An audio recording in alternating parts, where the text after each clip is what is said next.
Eco club for mission life. Eco club for mission life, আপনাকে পোর্টালে আসতে গেলে প্রথমে eco club for mission life আপনি সার্চ বারে ক্লিক করে www.ecoclubs.education.gov.in এই পোর্টালে আপনাকে, এই সাইটে কিন্তু আপনাকে প্রবেশ করতে হবে। তো এখানে প্রবেশ করার পর আপনাকে কিন্তু ডান দিকে উপরে কর্নারে লগ ইন অপশন রয়েছে। ডান দিকে উপরে কর্নারে লগ ইন অপশন, সেই লগ ইন অপশনে আপনি স্কুল লগ ইনে ক্লিক করলেন। স্কুল লগ ইনে ইউডাইস কোড আপনি দেবেন, আপনার স্কুলের ইউডাইস কোড দেওয়ার পরে আপনি কিন্তু কন্টিনিউ করবেন। আপনার স্কুলের ইউডাইস কোড দেওয়ার পর আপনি কন্টিনিউ করবেন। তারপরে আপনাকে আপনার রেজিস্টার যে ফোন নাম্বার সেটা কিন্তু দিতে হবে, কারণ ওটিপি যাবে। আপনার রেজিস্টার ফোন নাম্বারে ওটিপি চলে গেছে অলরেডি। সেখান থেকে ওটিপি আপনি দিয়ে আপনার যে ক্যাপচা কোড দেখতে পাচ্ছেন সেই ক্যাপচা কোডে কিন্তু আপনি ক্যাপচা কোডটি দেবেন। আপনার 5 মিনিট মতো টাইম থাকবে আপনার ওটিপির রিসেন্ট ওটিপি করার জন্য। তার আগে আপনার এই ওটিপি আমি ক্লিক করলাম। ওটিপি দেওয়ার পর আপনার ক্যাপচা দিতে হবে। ওটিপি দেওয়ার পর আপনার ক্যাপচা দিতে হবে। দেওয়ার পর আমি সাবমিট করলে কিন্তু লগ ইন সাকসেসফুলি, একদমই লগ ইন সাকসেসফুলি দেখালো। তখন নিউ পাসওয়ার্ড আর কনফার্ম পাসওয়ার্ড, অর্থাৎ আপনি এই ওদের যে পাসওয়ার্ড দিয়েছে এটা রাখতে পারেন, এটা না রেখে নতুন আপনি পাসওয়ার্ড ক্রিয়েট করতে পারেন। নতুন পাসওয়ার্ড আপনি ক্রিয়েট করতে পারেন। নতুন পাসওয়ার্ড ক্রিয়েট করবেন, ইউজ পাসওয়ার্ড করবেন না।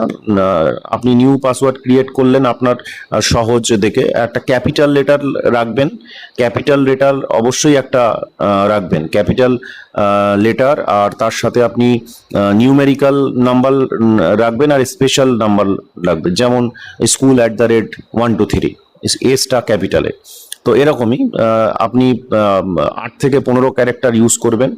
আপার, লোয়ার আর নিউমেরিক এইগুলো কিন্তু মাথায় রাখতে হবে। 8 থেকে 15টা আপনার লেটার কিন্তু নিতে হবে।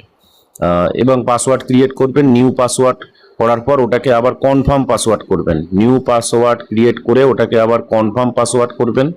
কনফার্ম পাসওয়ার্ড করলে কিন্তু আপনাকে নিউ ভাবে আবার ওপেন করতে হবে, নতুন ভাবে আবার আপনাকে ওপেন করতে হবে। এটা মাথায় রাখতে হবে যে প্রথমে আপনি নিউমেরিক্যাল আপনার লেটার যে যতগুলো লাগছে 8 থেকে 15, নিউ পাসওয়ার্ড করে কনফার্ম পাসওয়ার্ড, আর পাসওয়ার্ড মাস্ট বি 8 থেকে 15 character and includes upper lower number and one of hash or @ এগুলো আপনাকে নিয়ে ইউজ পাসওয়ার্ড করে আমি সেভও করতে পারি, পাসওয়ার্ড না করতেও পারি, অসুবিধা নেই। আমি কিন্তু আমার পোর্টালে আমার স্কুল লগ ইনে কিন্তু আমি ঢুকতে পারবো। স্কুল লগ ইনে ঢুকে যাব। স্কুল লগ ইনে ঢুকলে এইভাবে আমার কিন্তু একটা পেজ ওপেন হয়ে যাবে। ইউজার আইডি এবং পাসওয়ার্ড দিয়ে লগ ইন করার পর আমাদেরকে এই ড্যাশবোর্ডে আসতে হবে। এখান থেকে আমরা এটা ক্লোজ করলাম, ড্যাশবোর্ড ওপেন হলো, স্কুল নামে ড্যাশবোর্ড ওপেন হলো। ড্যাশবোর্ড ওপেন হওয়ার সাথে সাথেই কিন্তু আমাকে একটা নোটিফিকেশন দিয়েছে। এটা খুব গুরুত্বপূর্ণ যে eco clubs for mission life notification. এই নোটিফিকেশনটা কিন্তু আপনি এখান থেকে ডাউনলোড করে নিতে পারেন ওয়ার্ড ফাইল থেকে। এই যে ওয়ার্ড ফাইল ডাউনলোড করতে পারেন।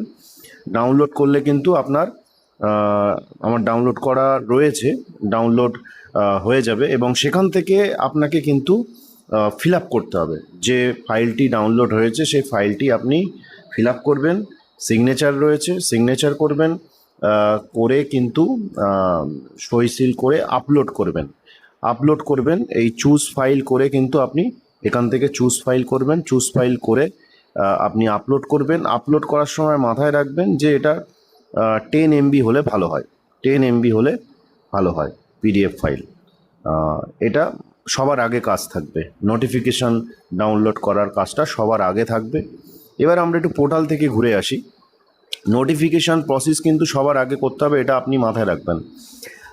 তো এখান থেকে আমরা ড্যাশবোর্ডে যেতে পারছি, ক্রিয়েট ইভেন্ট করতে পারছি, ইভেন্ট ম্যানেজমেন্ট করতে পারছি এবং এর সাথে সাথে আমরা ইভেন্ট লিস্ট, আমরা ইকো ক্যালেন্ডার, ইভেন্ট অ্যাসাইনমেন্ট আরও পার্ট রয়েছে আমরা করতে পারবো। তো ক্রিয়েট ইভেন্টে যদি আমরা ক্লিক করি, ক্রিয়েট ইভেন্টে যদি আমরা ক্লিক করি, আমরা দেখতে পাবো যে নেম অফ দ্য ইভেন্ট আমরা দেখতে পাবো। যে আমরা আরেকটু ডিটেলসে দেখে নিই এখানে যে আমরা দেখতে পাবো যে এখানে এই যে আমরা যখন ড্যাশবোর্ডে আসলাম, সরোজিনী পল্লী FP, এখানে আমাদের কিন্তু কিছু ক্রাইটেরিয়া দিয়েছে। ওভারঅল ইভেন্টস কাউন্ট, এখনও কোনো ইভেন্টস নেই, এখানে জিরো করা আছে। Number of sapling planted zero করা আছে, যেহেতু এখানে অনলাইনে কিছু ইনফরমেশান দেওয়া হয়নি। অ্যামাউন্ট অফ হারভেস্ট প্রডিউসড সেটাও জিরো করা আছে। Amount of West collected zero করা আছে। Number of leaks detected zero করা আছে। Number of plastic waste collected, এগুলো সবই জিরোই থাকবে, কারণ এর উপরে কোনো অনলাইন কাজ হয়নি। অফলাইন হলেও অনলাইন কাজ হয়নি, সেই কারণের জন্য এখানে পুরোটাই জিরো হয়ে আছে। এবার আমরা এক এক করে যদি কাজগুলো শুরু করি, যে আমরা প্রথম কাজ হচ্ছে ক্রিয়েট ইভেন্ট। ক্রিয়েট ইভেন্টে যে কাজটা আমাদের প্রথমেই করতে হচ্ছে সেটা হচ্ছে এক পেড় মা কি নাম। এটা অলরেডি আমরা মানে ফিজিক্যালি করা হয়েছে, ইভেন্ট ক্যাম্পেনিং করা হয়ে গেছে। তো এক পেড় মা কি নাম দিয়ে যদি ইভেন্টের নাম দেওয়া হবে এবং সেখান থেকে ব্রিফ ডিসক্রিপশন, এখানে মাইক্রোফোনে ক্লিক করলে কিন্তু অটোমেটিক্যালি আপনি যেটা বলবেন সেটা কিন্তু অটোমেটিক্যালি এখানে টাইপ হয়ে যাবে এই মাইক্রোফোন থেকে ক্লিক করলে। এটা একটা এক্সট্রা এখানকার ক্রাইটেরিয়া এখানে রয়েছে। ফাংশন মিশন লাইভ থিম, এখান থেকে ড্রপ ডাউন থেকে ক্লিক করতে হবে। ড্রপ ডাউন অ্যারো রয়েছে, এখান থেকে ক্লিক করে নিতে হবে। যেটা আপনার মনে হবে যে আপনার এই এক পেড় মাকে নাম যে প্রথম আপনার ইভেন্টস রয়েছে, সেই ইভেন্টসের উপর ডিপেন্ড করে যেটা আপনি সিলেক্ট করবেন এখান থেকে ড্রপ ডাউন থেকে। মোড অফ ইমপ্লিমেন্টেশন, এটাও ড্রপ ডাউন থেকে সিলেকশন হবে। টাইপ অফ ইভেন্টস, এটাও ড্রপ ডাউন থেকে সিলেক্ট হবে। নাম্বার অফ ইভেন্টস, আপনি কটা করেছেন, একটা হলে একটা। ডেট অ্যান্ড টাইমটা এখান থেকে দিয়ে দিতে হবে। State West Bengal, not 24 PGS, city Barasat লিখে সাবমিট করে দিতে হবে। সাবমিট করলে কিন্তু আপনার ইভেন্ট ক্রিয়েট হয়ে যাবে। সাবমিট করলে আপনার ইভেন্ট ক্রিয়েট হয়ে যাবে। ইভেন্ট ক্রিয়েট হয়ে যাওয়ার পর আপনি কিন্তু এই যে ইভেন্ট ম্যানেজমেন্টে, ইভেন্ট যে ম্যানেজমেন্টে সেখানে ইভেন্ট সিলেক্ট করতে হবে লিস্ট অফ ইভেন্টসের মধ্যে, যেটা ক্রিয়েট করেছেন অলরেডি। এবার সেখানে নেম অফ দ্য ইভেন্ট করার পর number of events, type of events, এই যে ইভেন্ট ম্যানেজমেন্টের মধ্যে এই পেজটা খুলে যাওয়ার পর নাম্বার অফ পার্টিসিপেন্টস যেটা রয়েছে, এজ ওয়াইজ 3 to 8 কতজন, 8 থেকে 11 বছর কতজন, এরকমভাবে আপনাকে ফিল আপ করতে হবে। তারপর ইমেজ আপনাকে ম্যাক্সিমাম 5টা ইমেজ আপনি আপলোড করতে পারবেন। জিও ট্যাগ দিয়ে কিন্তু ইমেজগুলোকে আপলোড করতে হবে, জিও ট্যাগ দিয়ে আপলোড করতে হবে। পুরনো যদি ছবি থাকে সেটা দিয়ে আপনাকে জিও ট্যাগ দিয়ে কিন্তু আপলোড করতে হবে, আপনার ফোনে তোলা ছবি। আর যদি না থাকে সেক্ষেত্রে আবার নতুন করে আপনাকে ছবি জিও ট্যাগ সহ তুলে কিন্তু আপলোড করতে হবে। আপনি ভিডিও আপলোড করতে পারেন এক্ষেত্রে। এই পার্টটা কিন্তু খুব ইম্পর্টেন্ট, এই ছবি আপলোডিং আর ভিডিও আপলোডিং।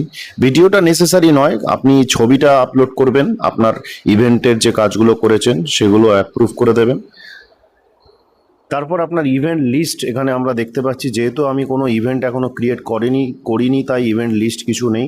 আপনার ইভেন্ট ক্রিয়েট করলে ইভেন্ট লিস্ট শো করবে এখানে। ইকো ক্যালেন্ডার অনুযায়ী আপনার এখানে একটা ক্রাইটেরিয়া রয়েছে, সেটা হচ্ছে যে এই যে মিনিস্ট্রি ইভেন্টস যদি থাকে গ্রিন কালারে দেখাবে।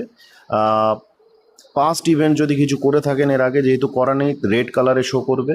আর ফিউচার ইভেন্টসগুলো ব্লু কালারে শো করবে। ইভেন্টস ক্রিয়েট করতে পারবেন আপনি এখান থেকে এই অপশানটা আছে। এখান থেকে আপনি ইকো ক্যালেন্ডারের পর ইভেন্ট অ্যাসাইনমেন্ট করতে পারবেন। নেম অফ দ্য ইভেন্ট দিয়ে, যেহেতু কোনো ইভেন্ট ক্রিয়েট করা নেই, দিয়ে রেজিস্টার ফ্যাকাল্টি করতে পারবেন। অনেক সময় যাকে আপনি রেজিস্টার করে রেখেছেন সে যদি ছুটিতে থাকে, নোডাল যে ফ্যাকাল্টি রয়েছে, আপনি আরও একজন অন্য আপনার অ্যাসাইন করতে পারবেন টিচারকে এক্ষেত্রে। এবং সেটাকে বলা হচ্ছে যে ইভেন্ট অ্যাসাইনমেন্টের মধ্যে থেকে আপনি এটা করতে পারবেন। ফ্যাকাল্টি ম্যানেজমেন্ট, অর্থাৎ আপনি যে যাকে সিলেক্ট করলেন ফ্যাকাল্টি হিসেবে ম্যানেজমেন্ট করার জন্য, তার ডিটেলসগুলো এখানে শো করবেন, এখান থেকে সাবমিট করবেন। আর সেট ল্যাঙ্গুয়েজ করলে আপনার পুরো কোন ল্যাঙ্গুয়েজে শো করতে চান, আপনার ইংলিশ থাকলে ইংলিশে থাকবে, অনেকগুলো অপশান থাকবে, এগুলোর ওপরে আপনি কাজ করবেন। তো সব থেকে গুরুত্বপূর্ণ কাজ কিন্তু আপনার ইভেন্ট যে ক্রিয়েশন এবং ইভেন্ট ম্যানেজমেন্ট, এটা খুব সিনসিয়ারলি করবেন। ডেটাগুলো ঠিক করে দেবেন এবং ইভেন্ট ম্যানেজমেন্টে আপনার যে ছবি আপলোডিংয়ের বিষয়টা, ওক্ষেত্রে 10 MBর মধ্যেই সম্ভবত রাখতে হচ্ছে এবং জিও ট্যাগ করে নিতে হবে, এটা একটু মাথায় রাখবেন। যদি আপনার গাছ লাগানো থাকে, পুরনো ছবি যদি কাজ না করে নতুন ছবি তুলতে পারেন। গাছ লাগানো আছে, সেখানে গিয়ে বাচ্চাদেরকে নিয়েও ছবি তুলতে পারেন, তুলে এখন কারেন্ট ফটো আপলোড করতে পারেন। ইভেন্ট ক্রিয়েশন ডেটগুলোও কিন্তু ঠিকঠাক করে দেবেন। আর যদি কোনো সমস্যা হয় অনলাইনে কাজ করতে গিয়ে, যেহেতু নতুন আমাদের বেঙ্গলে কাজ চলছে এটার উপর ট্রেনিংও সীমাবদ্ধ। আপনি অনলাইনে আপনি কমেন্ট করতে পারেন ভিডিও লিঙ্ক নিচে, যতটা সম্ভব হয় আমি সহযোগিতার হাত বাড়াবো। ধন্যবাদ, আবার দেখা হবে। জয় হিন্দ।